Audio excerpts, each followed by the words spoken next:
Hey, what's going on, guys? This is Taib at stockists.com, and I just wanted to quickly warn you. A new batch of fake Jordan 11 Cool Grays on the market, and chances are Nike might be dropping the shoe next year.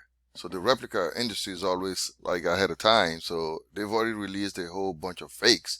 But the thing is the fake that I've seen have the 2010 Cool Gray 11 date on it. So I just wanted to quickly show you to you, and then I'm going to show you how you can authenticate your pair so you don't get got. Now, see, this is the fake one. I mean, the shoe looks super nice, but it's funny. Like, you can actually tell it's fake right off the bat. And I'm just going to quickly glance through these pictures, and I'm going to show you something that you can do to authenticate it right away, like big telltale signs, and then we're going to go through that. So I just want to quickly glance through this. Okay. Now the first thing is this: like most fakes have this strong glue smell. Like this, the smell of the glue is so strong that it actually hurts your nostrils. So if you smell the shoe and you smell it and it really irritates your nostrils, you already know you got a fake one. But more than that, I kind of wanted to show you something that I've actually done. Basically, at this point, if you have a Cool Gray 11 from 2010, you should have oxidation happening around the parts, so the shoes is gonna yellow a little bit. You see this and this portion here. On the fake pair is icy blue, like, so you already know you got. So no pair of Cool Gray right now will be so icy unless you sea glow it. I don't know if you guys remember sea glow. It's a component that people use to kind of like breathe some life back into their souls. So I don't think people are doing that anymore. So sea glow doesn't. I don't think anybody's doing it. So unless you're doing that, most likely any fake is gonna be so icy clean like this.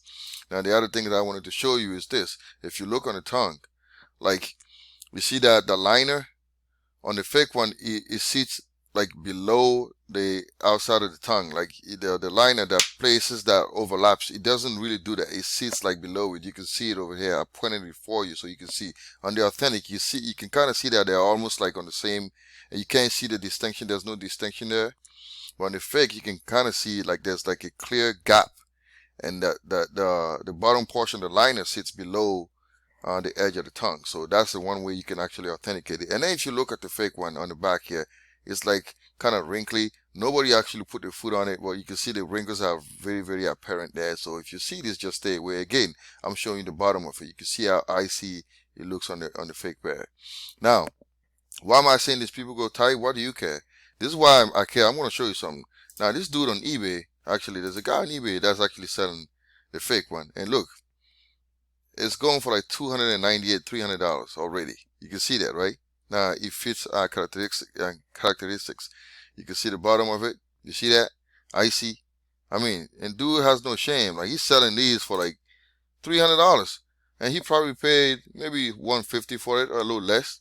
But I kind of wanted to show you some numbers here so we can actually see how much this replica industry is actually killing it, right? As far as like money is concerned. I'm gonna show you some things. Just give me a couple of seconds. Basically, I'm gonna show you how these people are able to actually make so many shoes and actually make that much money. You see, like, if you look, okay, they thrive because first of all, they never run out of stock like conventional retailers. When Foot Locker sells out of the Cool Gray 11, it's over. You're not gonna get it again until Nike actually brings it back. But for the bootleggers, it's unlimited. So, and if you look, like, let's say for the Cool Gray 11, for example, I'm assuming that Nike made about 600,000 pairs. Okay, so let me be very conservative here. So if I'm assuming that for every one authentic pair, there are 4 made, which is actually unrealistic because I know there are a lot more. But I'm gonna show you just how much money these people are making. Like Nike, if you look at Nike's revenue, like the revenue that the actual Cool Gray 11 produced based on 175, it's about $105 million. Okay, because you just do 175 times 600,000, you come up with $105 million based on our assumptions. Okay, now since I set a ratio of 1 to 4, and I'm assuming that the fake Cool Gray 11 is sold probably for like $100 or a little less. Some replica actually go for like $150, which is crazy. But let's assume that it sells for $100. So if you times that by the 2,400,000 pairs, because we assume that for every one authentic, there's 4 fake that I made. If you times that by like 2,400,000, this is how much money the revenue are for the fake industry. $240 million, okay, which exceeds retail revenue by $135 million. So you can see why these people are making so much money, because they get these revenues and they're able to pump out better fakes, because now they are actually going back to the laboratory and they are using expensive machineries. So this is why you can see stuff like this, which I'm going to go back in a minute. I'm going to show you on this website here for a second. Let's just go back to the main screen. I'm going to show you how much better fakes are being made, which is incredible, because you think, let me see if I can move this and go back to the, yeah. Look, like these guys, I mean, look what they're making, man. They got this Jordan 1 silver toe, that's for women. I don't even know if these are releasing, but look, they're like ahead of schedule. Like they're making better and better and better fakes by the minute. And they are pumping it out, and that's because people are constantly buying them. If there was no buyers, these guys wouldn't be selling it. People are actually buying it, and because nobody cares anymore. The shoe looks great, and they actually have the Jubilee Jordan 11. Look at that. I'm going to be doing an authentication on that. This isn't, I mean, it's crazy stuff, man.